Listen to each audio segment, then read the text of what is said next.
এফালে আদৰ্শ আনফালে আত্মসন্মান আৰু স্বাভিমান প্ৰচণ্ড ধুমুহাৰ সৃষ্টি কৰিছিল ভূপেন বৰাৰ মন মগজুত মই মোৰ মন আৰু মগজুত এক প্ৰচণ্ড ধুমুহাই তাণ্ডৱ কৰিছিল যে এফালে মোৰ আদৰ্শ মোৰ ককা দেউতাৰ দিনৰ পৰা আদৰ্শ 1926 চনৰ পাণ্ডু অধিৱেশনত দেশভক্ত তৰুণৰাম ফুকন ডাঙৰীয়াৰ এখন পত্ৰৰ আধাৰত নগাঁৱৰ জুৰিয়াৰ পৰা মোহৰ গাড়ীৰে মোৰ ককা দেউতাই গামোচা আনি পাণ্ডু অধিৱেশনৰ পেণ্ডেলৰ চন্দ্ৰতা বনাই ৰাজনীতিত তিনিটা স্বাৰ্থলৈ কাম কৰিছে ভূপেন বৰাই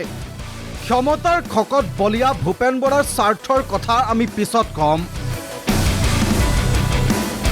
কিন্তু এইজন সেইজনেই ভূপেন বৰা কংগ্ৰেছত থাকোঁতে নামঘোষা বিজেপিত মহাভাৰতৰ কৰ্ণচৰিত্ৰ ব্যাখ্যা শস্যকুৰ্ম নৰসিংহ ব্ৰাহ্মণ পৰশুৰাম মল্লিৰাম বৰা শ্ৰীৰাম বুদ্ধ কল্কি নামে দোষ আকৃতি ধৰিছা কৃষ্ণ তজু বাবে কৰো প্ৰণাম কংগ্ৰেছত থকা কৰ্ণকাৰী ২৬ত বিজেপিৰ জয়যাত্ৰা মসৃণ কৰিব ভূপেন বৰাই নিৰ্বাচনৰ পূৰ্বে কংগ্ৰেছত থকা বহু কৰ্ণ আহিব বিজেপিলৈ এতিয়া যিকেইজন স্বাভিমানী অসমীয়া কংগ্ৰেছ দলত আছে তেওঁলোকৰ অৱস্থাটো মহাভাৰতৰ যুদ্ধৰ আগত কৰ্ণৰ যিটো অৱস্থা হৈছিলে সেইটো হৈছে কৰ্ণ মৃত্যু নিশ্চিত বুলি মাক কুন্তীয়ে গম পাইছিলে গম পোৱাৰ কাৰণে কৰ্ণক সাগৰৰ পাৰত গৈ মাকে কৈছিলে যে তুমি পাণ্ডৱৰ ফালে গুচি আহা তেতিয়া কৰ্ণই মাকক এটা উত্তৰ দিছিলে আমাৰ গণেশ গগৈ ডাঙৰীয়াৰ শকুনি প্ৰতিশোধ নাটক যিসকলে পঢ়িছে জানিব যে হওক পাণ্ডৱ মোৰ নিজ সহোদৰ হওক জননী কুন্তি তথাপিতো বিফল নহ'ব মোৰ যৌৱনৰ পণ শাখা মোৰ ভাত্তা মোৰ মাথোৰ দুৰ্যোধন ভূপেন বৰাৰ কথাৰ কিমান মূল্য আছে অসমৰ জনতাই ভালকৈ বুজিছে ভূপেন বৰা কিমান স্বাভিমানী ব্যক্তি সেয়াও ৰাইজে বুজিছে ভূপেন বৰা কিমান হিন্দু সনাতনী সেয়াও ভালকৈ অসমৰ ৰাইজে দেখিছে এইজন সেইজনেই ভূপেন বৰা য'ত ক্ষমতা আছে তাতেই ভূপেন বৰা থাকে প্ৰদেশ কংগ্ৰেছৰ সভাপতি পদত থকালৈকে ভূপেন বৰাৰ বাবে বিজেপি আছিল চকুৰ কুটা দাঁতৰ হোল এইগৰাকী সেইগৰাকীয়ে ভূপেন বৰা ৰাহুল গান্ধী ভাৰত জোড়ো যাত্ৰাত বিজেপিৰ মাৰ খাই নাকেৰে তেজৰ নৈ বোৱাইছিল তেজৰ চেকুৰা লগা পোচাকযোৰ পিন্ধি আহি বিজেপিত যোগদান কৰা ভূপেন বৰাই কি ক'লে সেই কথাও শুনক আজি মই যিটো জেকেট গাত পিন্ধি আহিছোঁ বিজেপি কাৰ্যালয়লৈ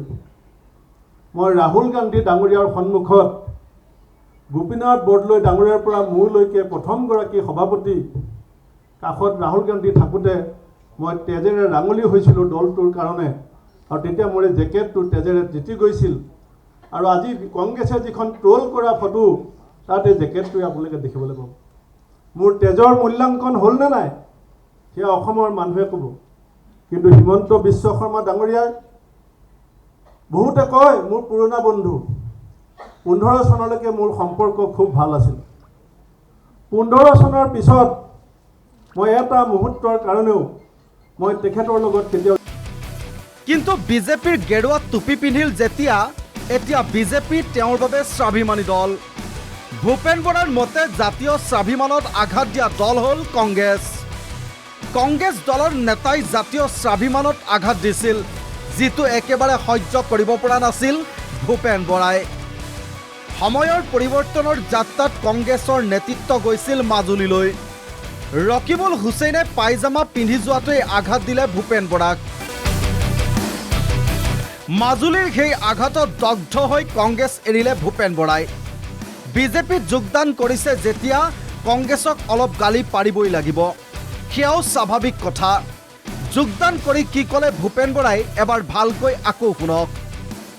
কংগ্ৰেছত থাকোঁতে তেজেৰে ৰাঙলী হৈছিলোঁ মই অসম কংগ্ৰেছত গোপীনাথ বৰদলৈ ডাঙৰ পৰা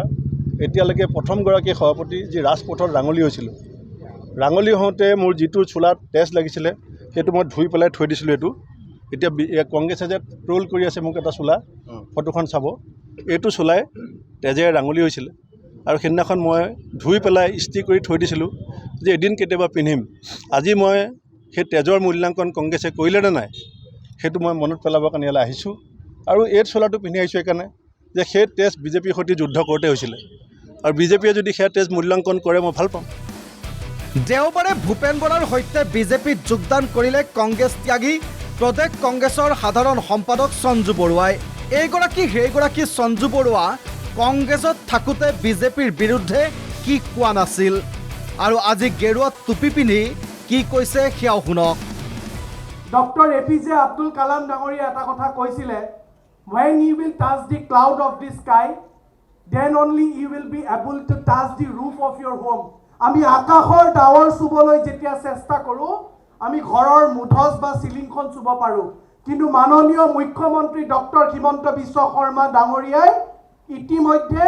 ঘৰৰ মুধচ চুবলৈ বাকী নাই, তেওঁ আকাশৰ ডাৱৰ চুবলৈ সক্ষম হৈছে। আজি শেষত মুঠৰ ওপৰত সলনি হ'ল ভূপেন বৰা আৰু সঞ্জু বৰুৱা। বাজপেয়ী ভৱনত সভাপতি দিলীপ শইকীয়াকে ধৰি কেইবাজনো জ্যেষ্ঠ নেতাৰ উপস্থিতিত বিজেপিত যোগদান কৰি মাত কথা সকলো সলনি কৰিলে ভূপেন বৰাই। News desk report, the news plus. যিকোনো খবৰৰ বাবে যোগাযোগ কৰক আমাৰ এই নম্বৰত 9181 307 2221।